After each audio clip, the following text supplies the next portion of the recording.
and hello, welcome back to the channel. Today, I thought we'd start with the Pink Floyd reviews. Now, I'm coming down with allergies or a cold or something, so I might be a bit nasally. You'll have to ignore me, not ignore that. But if we're doing Pink Floyd, we start with their first album, Piper at the Gates of Dawn. But first, somebody messaged me on Instagram last night, and they asked me if I had any life advice for the younger generation. That was their question. And guys, I'm 23. I am the younger generation. I'm not that old yet. Jesus. That was like, what? Hang on. They said they were 17. So, like, you're only 4 or 5 years younger than me. Chill. But anyway, Pink Floyd, one of the greatest bands of all time. Now, this album was recorded in 1967 and was recorded at the same time in the same not same studio, but the same studio building as Sgt. Pepper's Lonely Hearts Club Band, which is great. And Roger Waters even met John Lennon around the time, and he said about the meeting that they were both big-headed, meaning John and him, but they got on really well. And John Lennon was a fan of Pink Floyd stuff, which is really cool. And another fact, which Pink Floyd were the first band, I only learnt this the other day, Pink Floyd were the first band to do a stereo live concert where the sound comes from all angles, which is super cool. Pink Floyd have always been known for their extravagant live performances. If you love Pink Floyd or you want to get into Pink Floyd, you need to watch them live, especially The Wall. The Wall concerts are amazing, and they're in the 60s. The technology was still pretty new, so they would have all these different flashing lights and smoke machines, and it was just brilliant. It's very psychedelic, very Summer of Love, lots of drugs, amazing. But just quickly, last year, I think it was late last year, I did a full deep dive video into the story of Syd Barret. So I'm going to touch on it a bit here, but I'll link it in the description if you're interested, because I'm not, I don't feel like repeating myself, and that's a pretty good video. So go and watch that if you're interested, link in description. But Syd Barret was the original frontman and founder of Pink Floyd, and there's lots of rumours and mystery around his departure from the band. Some people say that he quit, others say they kicked him out. But one thing's for certain is Syd Barret suffered greatly with mental health problems that had arisen from his mass amount of drug taking. He did a drug, I forget what it's called, but it's 10 times stronger than LSD. And he would just do so much drugs that they would find him passed out on the street, and it really fucked up his mental health.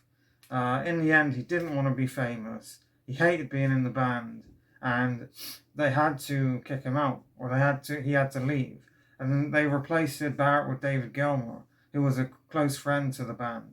But yeah, it's unfortunate he had to leave, and late 60s, we didn't really understand the effects of drugs that much. We don't really now. But yeah, there's a link in the description for a video that goes over his story. But now, let's talk about the looks, shall we?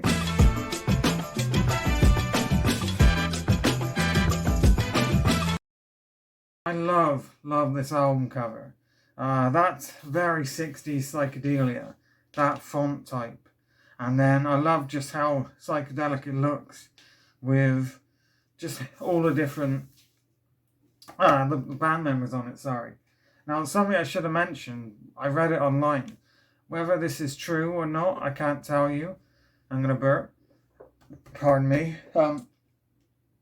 Like I'm saying, I can't credit the sort, well, sorry, I can't tell you if it's true or not, but these were mostly made in stereo. So if you manage to get your hands on a mono version from 1967, that is super duper pooper rare and very expensive. But yeah, that looks super cool. And then I love this on the back. The shadow of all the band members just sort of merged together. That's super cool. Syd Barret, lead guitar and vocals. Roger Waters, bass guitar and vocals. Richard Wright organ and piano, and Nick Mason on drums. The funny thing is, Nick Mason will tell you in an interview, you can go and watch an interview, and he was never really a drummer. Like, growing up, he didn't want to be a drummer in a band.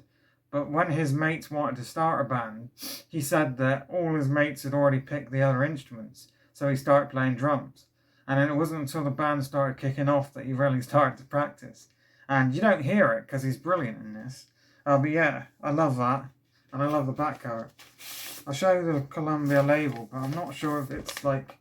So this is obviously a reissue. I don't think that's the original label, but I might be wrong. Let's talk about the songs, shall we?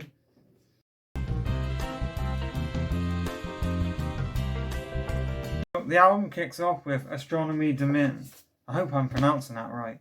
Which, I love the sound of the announcers in the beginning, which builds up with the guitar. And then I love the lyrics about all this space, all the space stuff. The lyrics make me feel like I'm flying through space. It's absolutely brilliant. Then Lucifer Sam, Siam Cat. Here's a great song. I love how abrupt and apparent it is. It's very, very light punk music. The way he's really up front with it is brilliant. Matilda Mother. It's a really calm song until you get to the chorus where it really picks up. And I love Syd Barret's vocals on the chorus. I think it's Syd who does the chorus. Flaming is a very beautiful song. And Syd Barret's vocals are amazing on it. Syd Barret's vocals across this whole album, across his career, are brilliant. You know, he has a really unique singing voice that has not been matched by anyone else. As in, no one sounds like Syd Barret did. And it's so unfortunate that this technically is the only album that he really worked on with them. He worked on the second one a bit, but anyway. Pow R, full stop, Tok H, full stop. It's a really, really weird instrumental, and I'm not the biggest fan of it, but it's alright for the time. It's supposed to be very psychedelic and weird. Take Up Voice, Stethoscope and Walk, which is brilliant. I love the doctor, doctor in the background with, I believe it's Syd Barret saying, I'll be there, ache his head. It's just brilliant. And side 2 kicks off with Interstellar Overdrive, one of the greatest instrumental songs on an album ever. I love and adore the guitar on that track. And the way they use the stereo to have it wishy-washy, like either side, left and right. And it sounds like you're in a spaceship that's going through an asteroid field. The way they captured that is just fantastic. And it is even better live. There's a beautiful, brilliant live performance Pink Floyd did with Frank Zappa. I believe it's Frank Zappa. Yeah, playing Interstellar Overdrive with Pink Floyd. It is brilliant. I suggest you look that up on YouTube because you will not regret it. The Gnome. It's, again, amazing song. I love the use of, I'm not sure what instrument it is, but it sounds like a ticking clock at the start.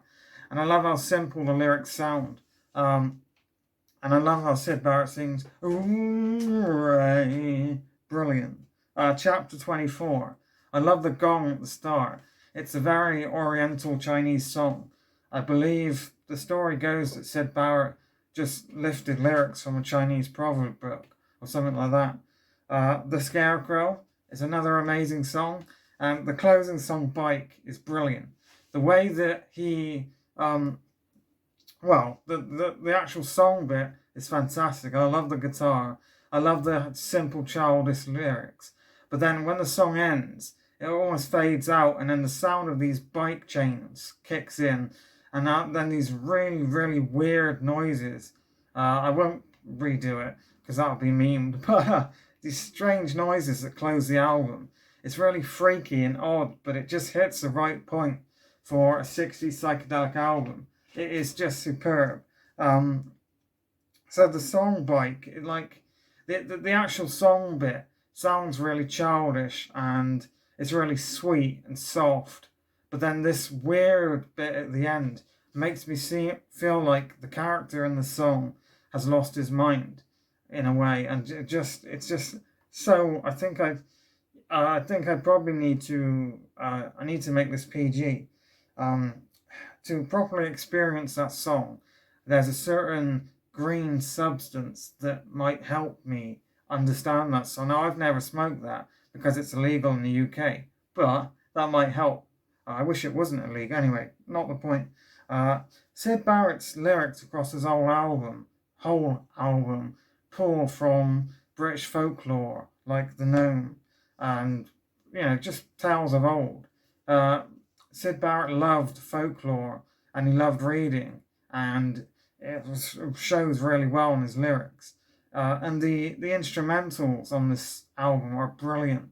The way that stereo mixing was still very new in 1967, and the way they used that to their advantage to get it sound so new and so modern is brilliant.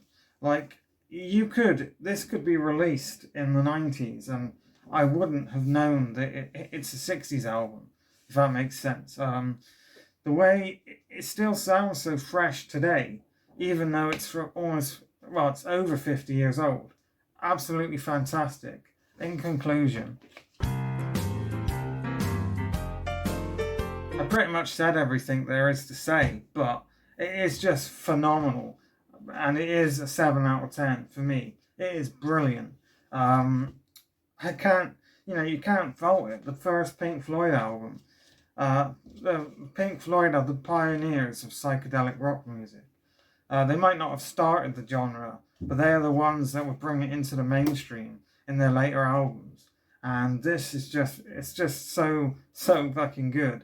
So thanks for watching. Let me know if you love this album in the comments below, and I'll see you again next time when we go over their second album.